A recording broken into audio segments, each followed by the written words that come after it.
Hello, everyone, and welcome to The Rundown, where we talk about 2A news and conservative views. I will be your host today, Craig DeLuz, coming at you from the West Coast, the left coast, behind the Iron Curtain, otherwise known as the Sierras.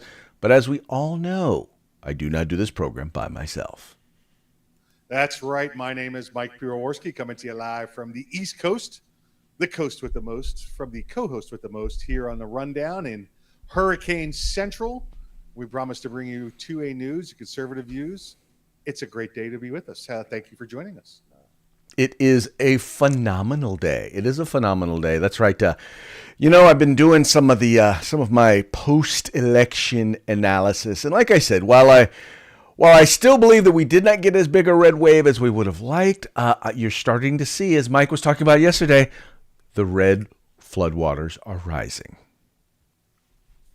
Yeah, listen, took a look at some. The ones that I'm watching today, obviously, are the same ones as yesterday. The Senate race, we know what's going to happen in Georgia. We're watching what's going on in Nevada. I don't know why they're not declaring that one yet. 95% with a significant 3-4 point lead, as well as governor races around the country. But what's her name? Lauren Boebert. Last I checked, let me see again. I think they're at 95% counted. She's like 65 votes down. So that's a tight race there, and that's that's several thousand people voting. So we'll see how that one comes out. And then, of course, just in case anybody's tracking, all of the squad got reelected in their almost 100% Democrat districts. Well, and in those particular cases, I believe those are assets to the Republican Party because every time they open their mouth, they push people towards the Republican Party.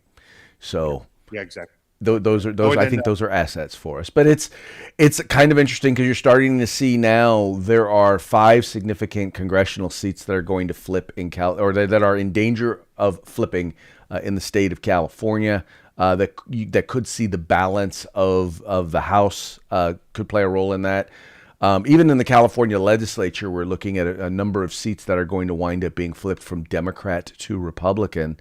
So we're actually the red wave is actually making its way into the state of California. Now, mind you, we already have overwhelmingly blue. So any change is a significant. Any change towards conservatism is a positive thing in the state of California.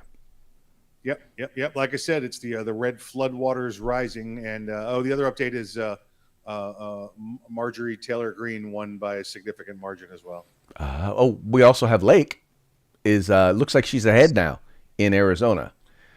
Yes, as well.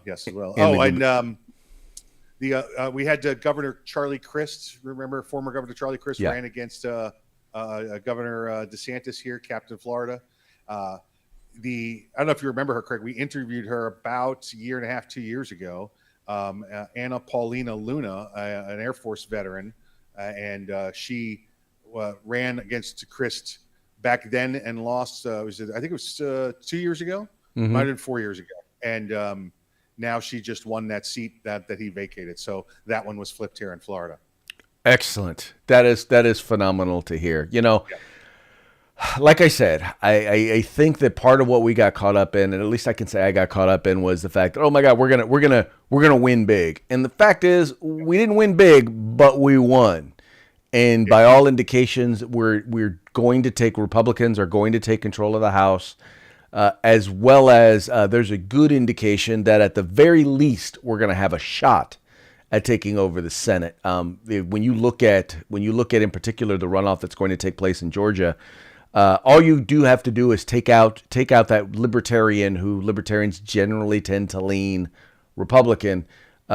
Then you see a clear path towards a Herschel Walker victory there in Georgia, and thus a Republican majority in the Senate.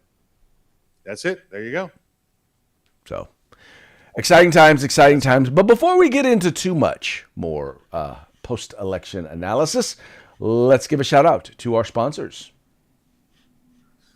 Yeah, let's say hello to our good friends over at Hitman Industries. That's hitmanindustries.net, hitmanindustries.net. If you got yourself an AR in the past 5 years, probably got one of their barrels and don't even know it. Now you can buy from them direct and get yourself a new barrel for your new build, or put a new barrel in your old rifle. That's hitmanindustries.net. The California Republican Assembly, who did their job, right? We see the little bit of that red floodwaters rising out there in the state of California. So make sure you join our friends there at the California Republican Assembly. And then, of course, if you want some awesome combat gear, tactical gear, web gear kind of stuff, go to uscombatgear.com. That's right, folks. These are the folks who bring us to you so that we can bring you to them. So do us a favor.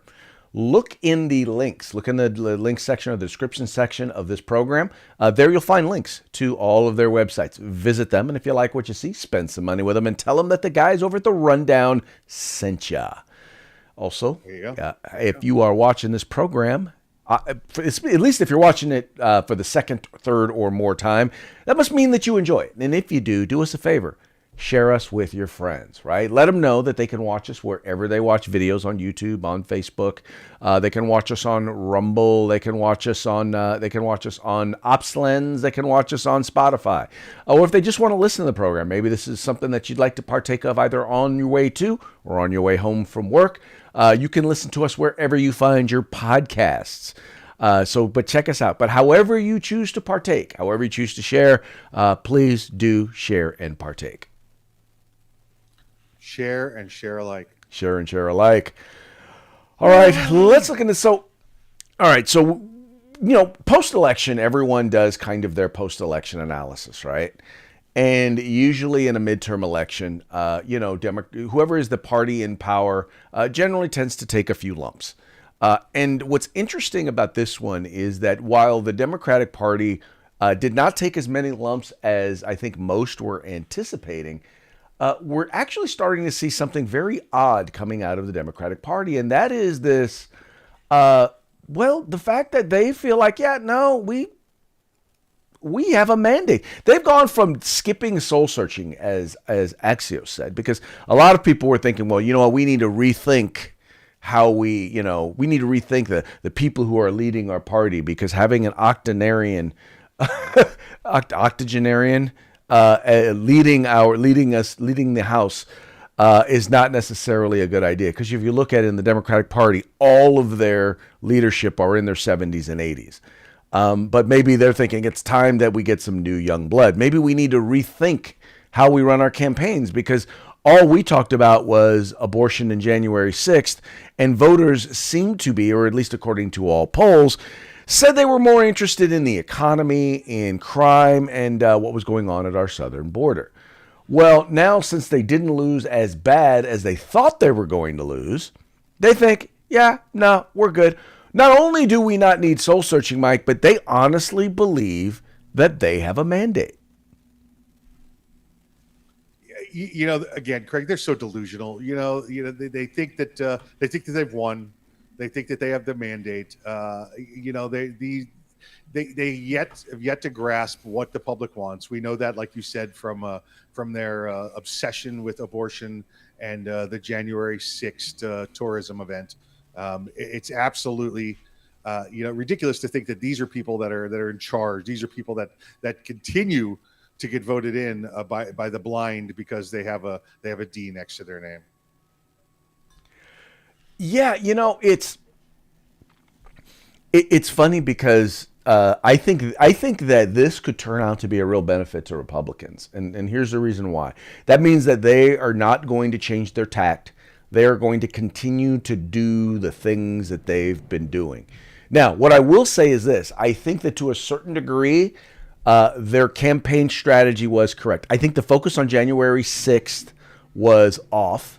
But if you look at the exit polling, the change in or the issue of abortion, the abortion ruling did play a role in energizing some people on the left to show up to the polls and vote. The challenge is I don't see that same energy extending into the next presidential election. No, I mean, listen, I think they're going to try this as early as next week, let alone the next presidential election. And then they're going to get the shush from the Republicans when they try to speak up. They're going to get ignored on committees. They're going to get ignored on the floor. Once they lose the majorities, they're going to be shunned and pushed away, because that's the same thing that the Democrats have done to Republicans the last 2 years. So it's they can have all the mandates they want. If they're not allowed to speak, they'll mean nothing. Well, and I'm the other thing I think you're going to start to see is, instead of impeachments or presidential impeachments or / January 6th committee hearings, I think you're going to start to see some committee hearings about some of these things that we know need to be discussed. I think Hunter Biden is going to start to become an issue, and the role that his father played in his business dealings. I think that's going to start to become an issue of congressional hearings. I think you're also going to start to see a lot of the issues regarding, or questions being raised about Russian collusion and the investigation, and how basically you had the law enforcement arm of our federal government weaponized against the president's political enemies. I think you're going to start to see a lot of that revealed, and I think that's going to do a lot to sour folks on Democrats.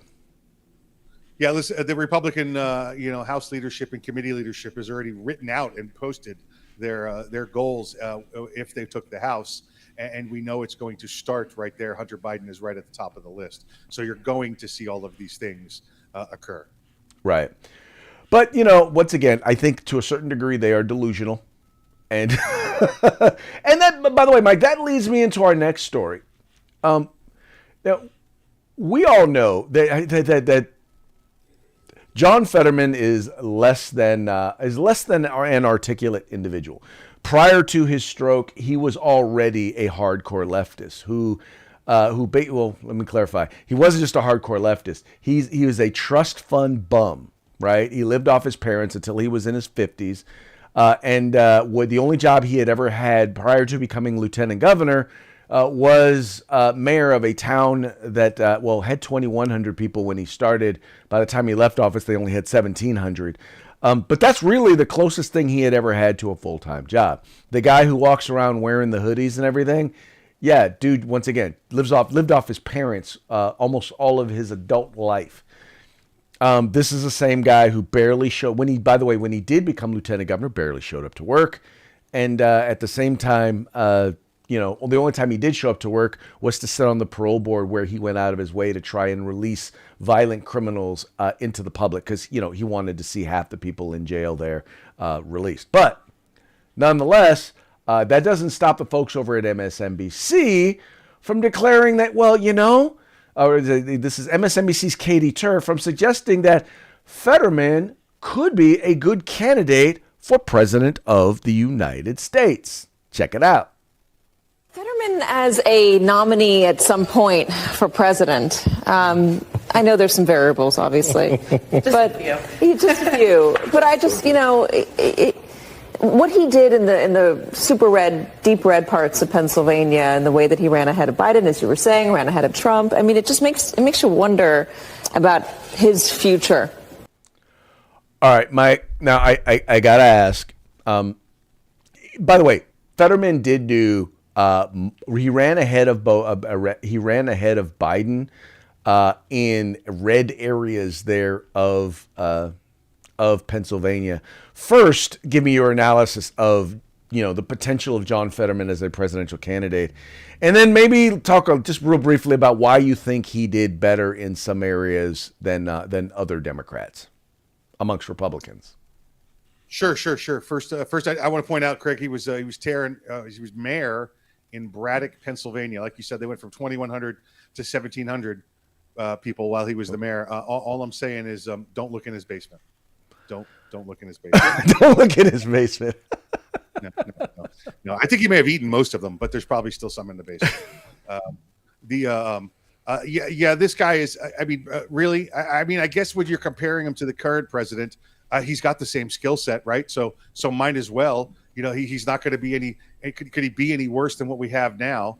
At least this guy's got a diagnosed medical reason, that he acts and performs the way he does, as opposed to we hide behind Biden's illness. this guy's a legitimate candidate, Craig. Absolutely not. No, there's. I'd love to say there's not a chance, but he just got elected. Okay, as a senator, so of course there's a chance with idiots around the country. His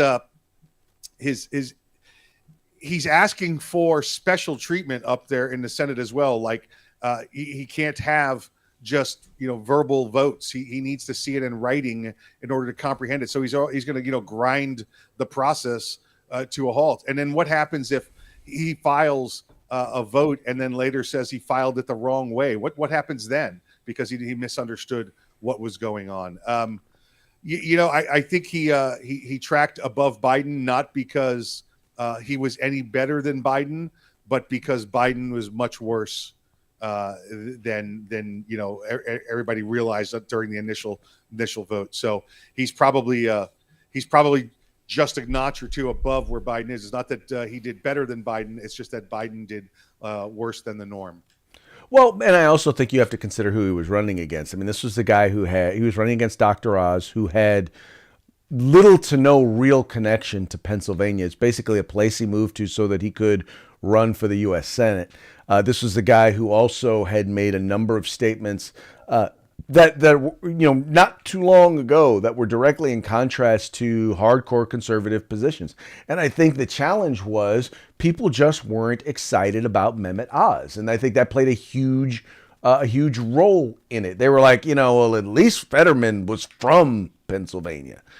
So I don't know that he necessarily did well as much as I think people didn't show up as much for Mehmet Oz. And by the way, that just goes to, and I'm hoping that Republicans get away from the whole idea of this, star power, this support good candidates, not people just because they're not just because they're popular. That I think was the big mistake that they made there. And the other thing was that he made a verbal gaffe in the debate that quite frankly they played on at a time in which voters who were sensitive to the abortion issue, it was the exact wrong comment at the exact wrong time to say that local politicians are going to be making decisions. That just wasn't a good statement. Yeah, and listen, speaking of the debate, I believe that that's probably one of the primary reasons that Fetterman got elected. The DNC and his party handlers made sure, and they put off doing that debate, and they tried not to do it, and then they finally decided to do it very late in the process. Right. By the time the debate had taken place, there'd already been, I think it was just over 300,000 absentee ballots filed. You don't think that would have made a difference of the people that voted? Like you say, Craig, that's why you wait to vote late. Yes. So those people could have seen, the moronic, presentation of this guy, on the TV. That clearly would have changed a lot of those votes. I completely 100% agree. And, in some cases you had Democrats that decide not even to engage in debates because, yes. Once again, they figured in many cases they did not have to.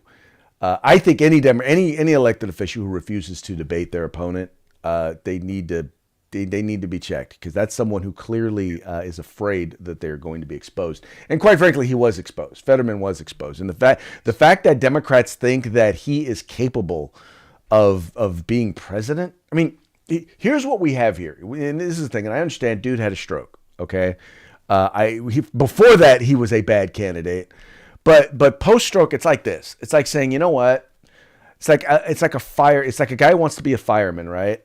And he gets into a car accident and he breaks his back, right? And so now he's in a wheelchair. And so we say, well, he was in a really bad accident and, he really wants to be a fireman. And so we should hire him anyway to be a fireman, despite the fact that he can't stand up and hold a hose, despite the fact that he can't drag a victim out of a fire. Despite the fact that his physical capabilities or mental capabilities preclude him from being able to do his actual job, we should still hire him to be a fireman.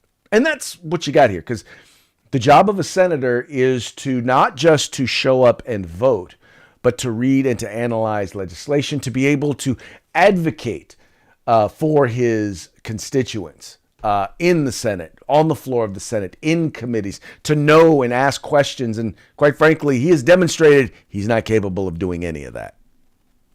Yeah, listen, he's the poster child for everybody gets a trophy, right? Can you imagine him on the Senate floor getting up to speak, and it's going to be absolutely, incomprehensible, and all the other Democrats are going to be like, "Oh, good for him, good for him." Hello, good night. Yeah. I'll just leave that there for you. All right, one of the big ideas that the left had, or at least the president had, was debt forgiveness. In other words, they wanted to forgive student loan debt because, people were swimming in so much student loan debt because they took out loans that they had no idea how they were going to wind up repaying. But that's what happens when you wind up getting your degree in women's studies, Latinx or Chicano studies, sociology. I mean, you get all of these degrees where you can't really get a job. But then you wind up with, and by the way, you also wind up going and living in places that are far too expensive. But anyway, that having been said, a lot of student loan folks have been polled, and they've asked now that student loan forgiveness is right around the corner, they were asked, how are you going to spend? What are you going to do with the additional money that you are now going to have, since you're not going to be paying student loan debt, since the rest of us are going to be paying off your debt? What are you going to do with it? Well, according to Make It, or CNBC, of those polled, 73% of borrowers, all right, these are people who are going to be getting their loans forgiven, said they're going to spend more money on travel and dining out, meaning they're going to be eating out and they're going to be traveling. That's how they're going to spend that extra money because, Mike, they are so in debt. They are so drowning in debt that, they aren't able to go to their local restaurant or eat out or travel to, Hawaii or anything like that. So we need to make sure that, the rest of us pay for their trips and their meals. Well, Craig, it's a combination, right, of the feeling of entitlement and no personal responsibilities whatsoever. These are the people, and I made a comment about this the other day when we were out. You got people that are out there whining and complaining they can't make the rent, can't make the car payment, but they're sitting across the table from you at dinner, right? And paying for meals and paying for drinks. And you're like, I don't even want to be here with you. I don't even want to be part of this, because I know the next step is you run them credit cards up and then you default on them. And my credit card rates go up because I got to pay for your defaults. These are people that have no idea how to take, personal responsibility for these kinds of issues. And they're everywhere, including all of Congress, right? All of the left side of Congress. Well, what's interesting is that I was reading another article and they were talking about how credit card debt, personal debt and credit card debt has increased amongst Gen Zers something like 73%, meaning they have almost doubled since the pandemic, they have almost doubled their debt. And once again, that's not even including student loan debt. Which just goes to show you that, these folks they don't understand the concept of delayed gratification. They don't understand the concept of if you're going to take out debt, it ought to be, you need to have a plan to get out of that debt. I decided not to go to graduate school, not because I didn't want to, but because when I was younger, really didn't have the financial wherewithal and did not want to go $100,000, $200,000 in debt to do so. And as I've gotten older and I'm in a position where I could probably afford to go to graduate school, now I'm thinking, okay, what are my potential earnings with that degree, right? If I go and get that degree, how much more am I going to earn? In other words, am I going to earn more money than it costs me to get that degree? And the answer is no. It's not going to increase my earning that much. So therefore, fiscally, it's a bad decision. And I don't understand why we're not teaching young people this very basic skill. It's like, look, if it don't make dollars, it don't make sense. Yeah, these are the same people that, or the children of the same people that fell for the housing crisis, back 20 years ago. Remember, Craig, when everybody, listen, buy your house now, and we're going to give you low payments, and in 4 or 5 years, then they're going to balloon up. But you'll be good by then, right? You'll be able to get a good job. Oh, sure, I will. I'll get a good job. I'll be able to make payments for it. Have no concept of planning for the future and not engaging or entering into something that you can't currently afford. Well, and that's what happened. Now, there were a lot of people who it got them into a house, and then they were able to refinance. They then turned around and they refinanced it in a couple of years into a fixed rate mortgage. I know because I was one of those folks. But I waited maybe 2 years before I decided to go ahead and do that. But the plan was always in place to be able to do that. And by the way, I didn't go and buy more house than I can afford. And that was a big thing that people did. A lot of people were like, well, they initially qualified for a 3-bedroom, 2-bath home. But if you get a variable rate mortgage, or if you get one with an interest only with a balloon payment in 5 years, you can now get into a 5-bedroom, 3-bath home. So you had a lot of people go and buy more home than they could actually afford, right? What my wife and I decided was we said, okay, well, we're going to get this smaller home because even if we wind up having to pay a larger payment at the maximum that loan is going to be, we can afford that payment, right? It makes absolutely no sense why people do some of the things well, it does make sense because quite frankly, most people are ignorant when it comes to fiscal or personal financial issues. And by the way, that also has to do with student loan debt. These are folks who quite frankly need to not just be, they need to be just paying off their student loan debt, but then they need to be paying off their other debt. Yeah. And again, no concept of how to do that. No responsibility at all to manage their assets properly. Well, exactly. I personally, I'm a big believer that we need to do more personal finance in high school. I think there needs to be a better understanding of debt. There needs a better understanding of credit and how that all works, and helping people develop some good personal financial skills, how to analyze whether or not spending money makes sense or not. But yeah, you know, I had it. Listen, even as much as I despise them, even the NBA has that kind of classes they do for rookies when they come to the league. They must sit down and take this so they don't end up one of them fools that's completely bankrupt, but everybody he knows is now rich off of him. Exactly. All right, moving on to our next story. Now, this was one that I think we all kind of knew, at least those of us in the Second Amendment community always kind of knew. But there is a new study out, and it's from Doctors for Responsible Gun Ownership. We know the folks over there, Dr. John Adine, a very good friend of the program. There was a study that was recently done, and in this study they noted that they did analysis of both of state and national data, and it showed that more civilian gun ownership is not linked to to increased violent crime. Now, the trope of the left is, well, people are going and buying more guns, therefore, and they're doing that, and those guns are being used in crimes, right? And that's causing violent crime to go up. But in essence, what we're actually finding is because there is an increase in violent crime, people are going and buying more guns. So the link is actually reverse of what the anti-gunners would have you believe. Yeah, and we know this, right? We know that what is it? Dr. John Lott wrote the book years ago, and many editions since, called "More Guns, Less Crime." And I always like to say we have the conversation. It's more guns in the hands of responsible gun owners equals less crime. And obviously he shortened the title for the book there, but that's it. You've got people that are out there illegally possessing firearms or illegally using firearms. And the only thing that will stop them. And I hate quoting the NRA, is the only thing that stops a bad guy with the gun is a good guy with the gun, and we know that from all the studies we've seen, including from DRGO and Dr. John Lott and all of those sources. All right, so the study was done by Dr. Mark E. Hamill. No, this is not Luke Skywalker. This is Dr. Mark E. Hamill.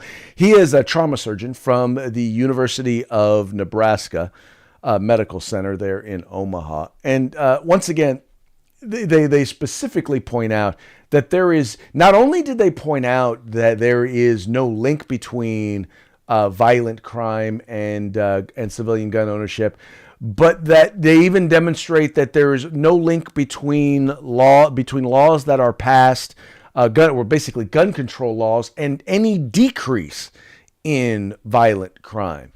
And it's, by the way, that's not hard to see. In the state of California, gun restrictions have only increased, and yet violent crime has gone through the roof in this particular state. For 20 years, we saw violent crime going down, but that was largely a result of tough on crime legislation that was passed in the 90s all the way into the early 2000s. And then the 2010s, we started to see the move to decriminalize crime. And as thus we saw crime in general go up, but specifically violent crime.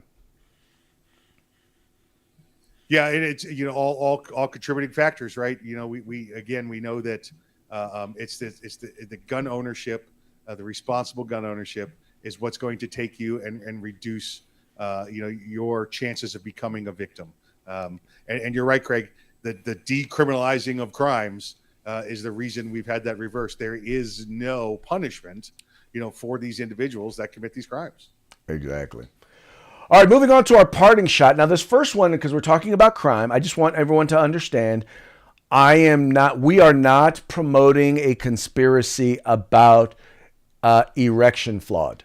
Okay, so we're not promoting that with this particular parting shot. But Jeffrey Epstein showing evidence that he voted. There you go. Very nice. He voted. I like that he was also kind enough to get a mirror image of the sticker and put it on his chest, so it looks good when we read it. There you go. I voted. No, we are not. That's called a parody. It's called a joke. YouTube. There you go. Just in case you're wondering, YouTube. Yeah, that's what we call a joke. Now, this is no joke. This one right here is absolutely, positively no joke.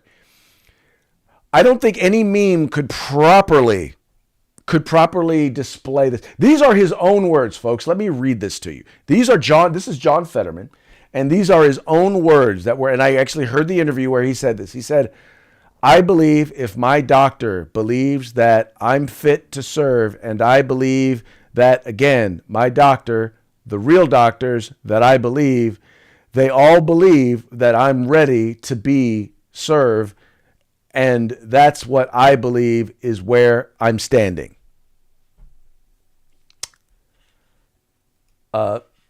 Wow. That's those of you in Pennsylvania.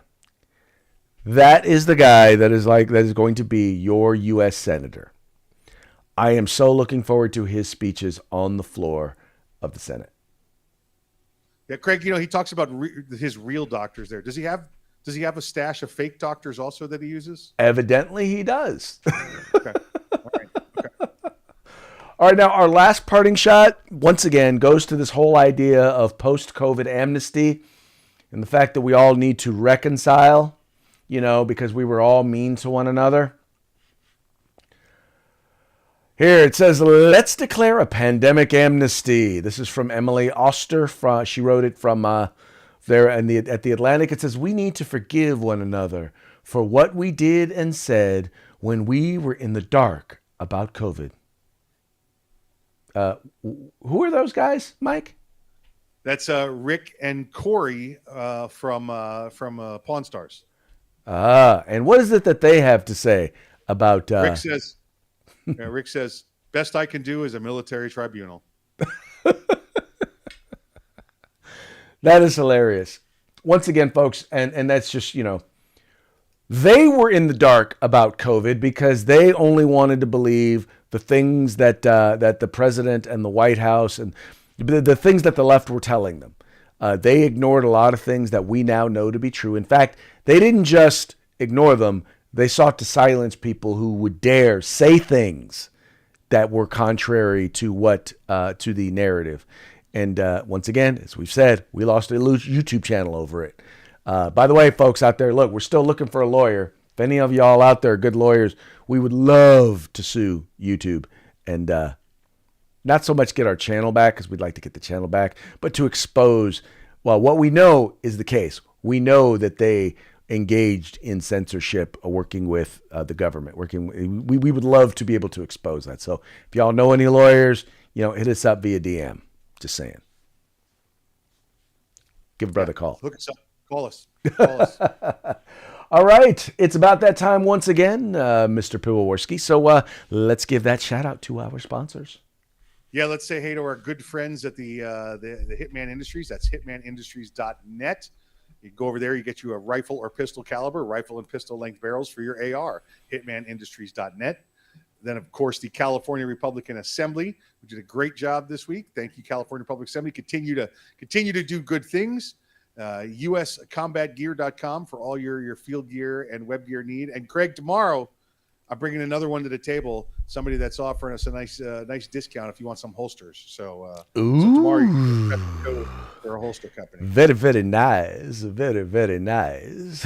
Looking forward to. We always love new sponsors. So, folks, by the way, if you're out there and you're interested in sponsoring the show, hit us up. We would love to add you to our list over here. Oh, folks who are doing quite well with the sponsorship of the rundown. So, would love to add you to the list. And on that note, we're going to call it a day. We very much appreciate you tuning in. We appreciate you liking and sharing the program and encouraging your friends to do the same. We will be back tomorrow on Freedback Friday. Holla at you later.